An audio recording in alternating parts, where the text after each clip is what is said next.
Intuição. Segunda parte. Para receber as vibrações do espírito é necessária a espécie do cerebelo.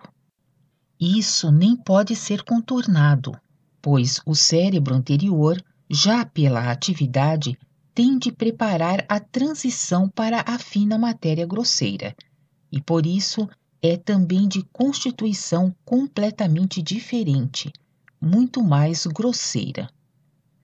No cultivo excessivo e unilateral do cérebro anterior, encontra-se, portanto, o pecado hereditário do ser humano terreno contra Deus, ou expresso de modo mais nítido, contra as leis divinas, que, como em toda a criação, estão igualmente inseridas na distribuição correta de todos os instrumentos corpóreos.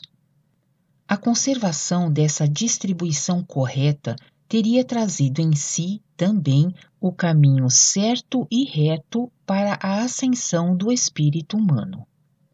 Assim, no entanto, o ser humano, em sua presunção ambiciosa, interferiu nas malhas do sadio atuar, destacando e cuidando de modo especial de uma parte disso, não atentando às demais. Isso tinha de acarretar desigualdade e estagnação. Mas se o curso do processo natural for impedido desse modo, então a doença, o falhar e, por último, uma emaranhada confusão e ruína terão de ser a absoluta consequência. Aqui, no entanto, não entra em consideração apenas o corpo, mas, em primeira linha, o espírito.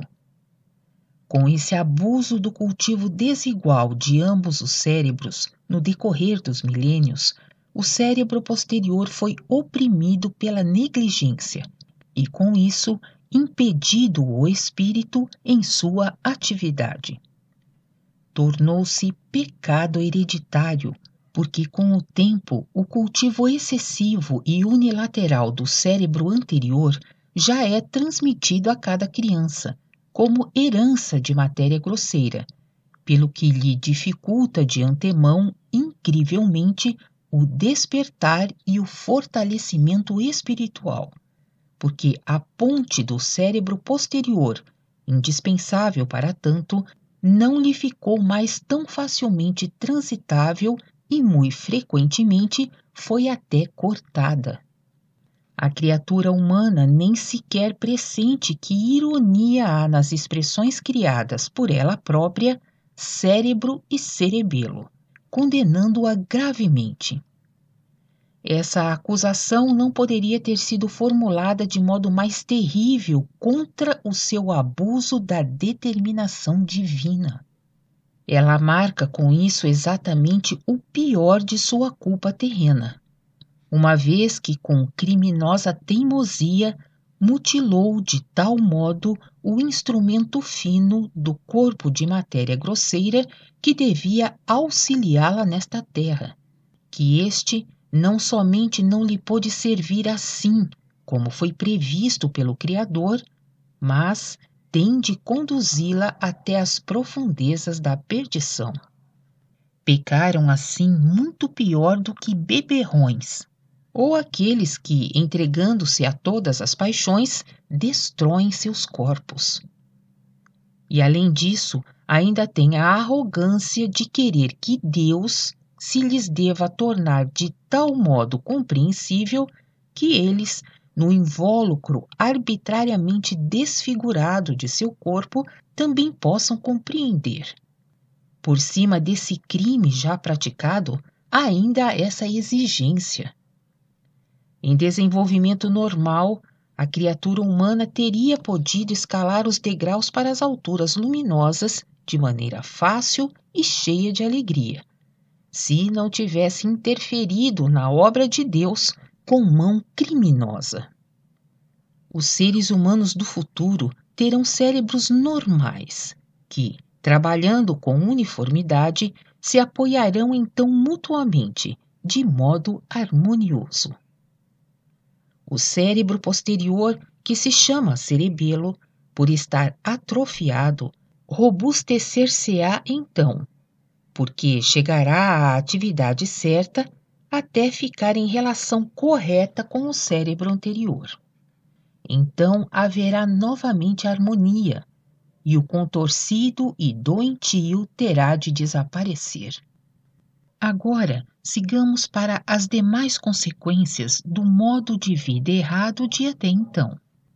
O cérebro posterior, demasiadamente pequeno na relação, dificulta, aos que hoje procuram de modo realmente sincero distinguir o que neles seja legítima intuição e o que é simplesmente sentimento. Eu já disse anteriormente, o sentimento é gerado pelo cérebro anterior ao atuarem seus pensamentos nos nervos do corpo, que, irradiando retroativamente, obrigam ao cérebro anterior o estímulo da assim chamada fantasia. Fantasias são imagens criadas pelo cérebro anterior. Não podem ser comparadas com as imagens formadas pelo cerebelo sob pressão do espírito. Temos aqui a diferença entre a expressão da intuição, como consequência de uma atuação do espírito, e os resultados dos sentimentos provenientes dos nervos corpóreos. Ambos dão imagens que, para os leigos, são difíceis ou até impossíveis de reconhecer, apesar de existir aí uma tão enorme diferença. As imagens da intuição são legítimas e contêm força viva. As imagens do sentimento, porém, a fantasia, são simulações de uma força emprestada. A diferença, porém, é fácil para quem conhece a evolução da criação inteira, observando-se a seguir a si próprio de modo rigoroso. Nas imagens da intuição, que é a atividade do cerebelo como ponte para o espírito, surge primeiro a imagem imediatamente, e só depois se transforma em pensamentos, pelo que então a vida sensitiva do corpo fica influenciada pelos pensamentos. No entanto, nas imagens geradas pelo cérebro anterior, dá-se o contrário.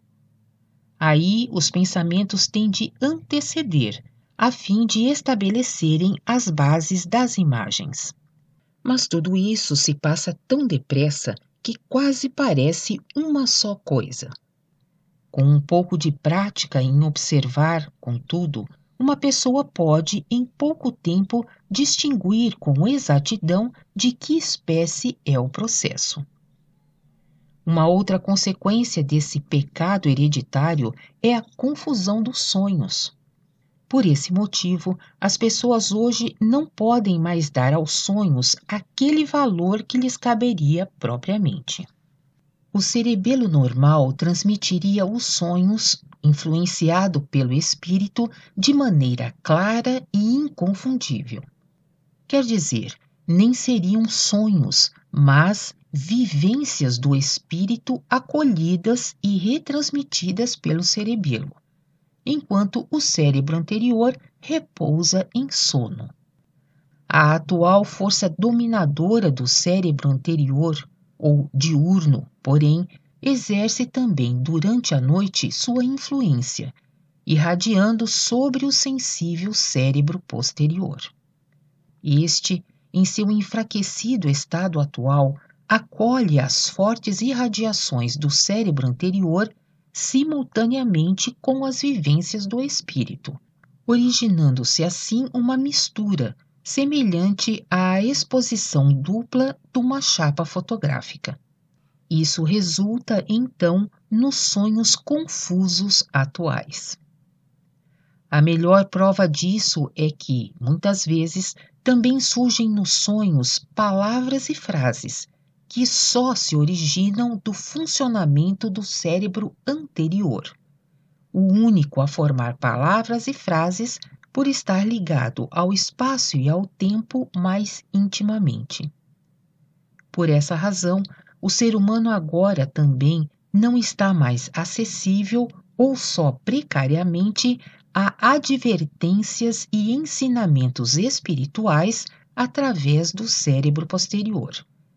E, devido a isso, muito mais exposto a perigos, dos quais, em caso contrário, poderia desviar-se pelas advertências espirituais.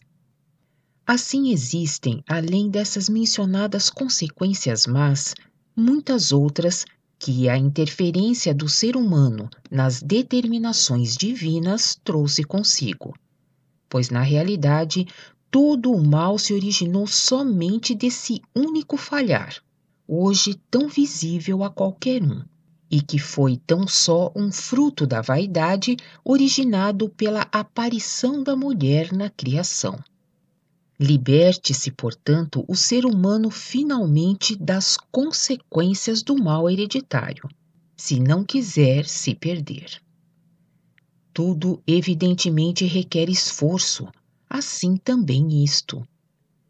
O ser humano deve, sim, despertar de seu comodismo para tornar-se finalmente aquilo que já deveria ter sido desde o início: beneficiador da criação e transmissor de luz para toda a criatura.